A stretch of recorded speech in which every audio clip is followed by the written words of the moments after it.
Assalamualaikum warahmatullahi wabarakatuh.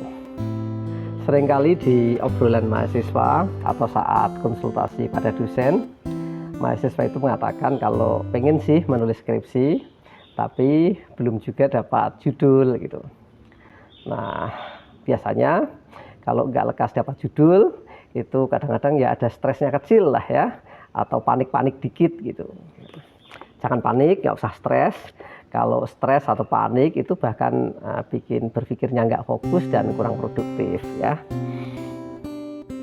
Sebetulnya yang perlu dipersiapkan dulu sebelum melakukan penelitian itu bukan judul kok, tapi masalah.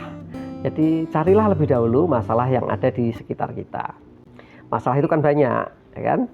Korupsi masih terjadi sampai saat ini ya, bahkan indeks persepsi korupsi kita masih agak tinggi ya.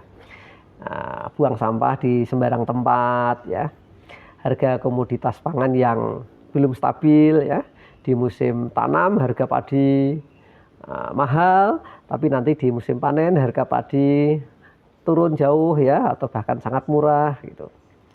Kita masih melihat pemilu kita diwarnai dengan money politik ya, mulai dari pemilu tingkat tinggi sampai pilkades ya. Ya, masih banyak lagi lah masalah yang ada di sekitar kita.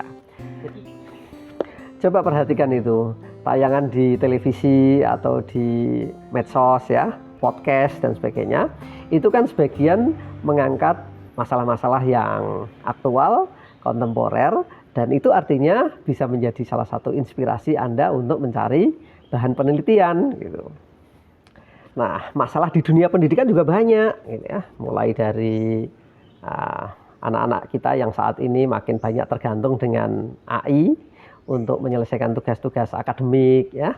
Ada plagiasi, ada juga kita melihat perkelahian antar pelajar yang masih sering terjadi. Kita juga melihat kadang-kadang sopan santun siswa pada pak guru, bu gurunya itu belum bagus ya, atau bahkan menurun ya. Kita juga melihat misalnya pelanggaran etika profesi yang dilakukan oleh oknum guru ya. Kadang-kadang kita lihat tampilan guru di medsos yang kurang estetik ya, atau kurang etis dan sebagainya. Jadi masalah di dunia pendidikan itu juga banyak gitu. Kita akan bisa menemukan masalah itu kalau kita rajin melihat, menganalisa realitas sosial yang ada di sekitar kita. Nah, saran saya pilihlah masalah yang aktual, masih menjadi isu gitu ya, kemudian relevan dengan disiplin yang kita kaji dan sesuai dengan kemampuan kita. Banyak penelitian yang kadang-kadang dalam perjalanannya itu terkendala, itu kan karena kurang memperhatikan kemampuan kita. Kemampuan dari segi penguasaan teori, kemampuan dari sisi waktu, termasuk kemampuan dari aspek-aspek teknis ya, energi dan sebagainya. Sekarang kita coba ambil contoh. Misalnya kita melihat di suatu desa ada banyak siswa yang tidak tamat SMA, ada yang tidak tamat SMP, bahkan ada yang tidak tamat SD begitu ya. Itu kan masalah. Itu menarik juga untuk diteliti. Mengapa saat ini kok masih banyak siswa yang putus sekolah? Padahal yang pertama, secara teoritis sekolah atau belajar itu kan menjadi kebutuhan individu untuk meningkatkan derajat kemanusiaannya ya, bukan untuk mencari pekerjaan atau untuk menaikkan kelas, itu enggak ya.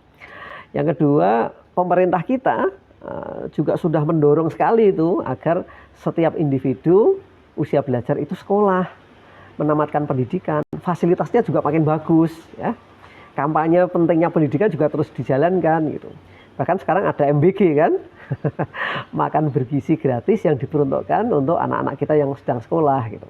Tapi kenapa kok masih banyak siswa yang putus sekolah? Ini kan menarik untuk diteliti gitu. Nah, baru kemudian setelah kita memilih betul ini sebagai sebuah objek untuk diteliti, kita pilih pendekatannya. Mau pendekatan kuantitatif atau pendekatan kualitatif. Kalau pendekatan kuantitatif, kita bisa punya hipotesis dulu deh gitu. Oh, anak-anak itu pada putus sekolah karena mungkin faktor ekonomi. Orang tua yang ada keterbatasan ekonomi sehingga mereka nggak mampu melanjutkan sekolah. Nah, kita buat aja judulnya. pengaruh kondisi ekonomi orang tua terhadap kasus putus sekolah di desa X. Nah, misalnya kayak gitu. Itu kalau kuantitatif. Kalau kita memilih pendekatan kualitatif, bisa juga. Misalnya studi tentang putus sekolah pada siswa di desa X. Nah, kayak gitu. Fokus penelitian kita apa? Ya kita pengen tahu apa sih yang membuat anak-anak itu putus sekolah gitu. Oh ternyata nanti di dalam penelitian kita menemukan bahwa anak-anak itu putus sekolah karena banyak faktor. Ada yang putus sekolah karena faktor ekonomi, ada yang putus sekolah karena pernah menjadi korban bullying di sekolah, ya, mengalami trauma, ada masalah akses sekolah, mungkin jarak rumah dengan tempat belajarnya jauh sehingga dia putus asa, gitu ya. Kita juga barangkali bisa menemukan ada faktor sosiografis yang berakibat pada anak itu putus sekolah. Misalnya apa? Di suatu tempat di mana musim panen tiba, anak-anak memilih mencari uang ya daripada sekolah. Anak-anak di pinggir laut memilih melaut ya dibanding berangkat ke sekolah. Nah, bisa jadi seperti itu. Jadi banyak hal yang bisa kita teliti. Dimulai dari menemukan masalah, bukan mencari judul. Gitu. Selamat pagi. Assalamualaikum warahmatullahi wabarakatuh.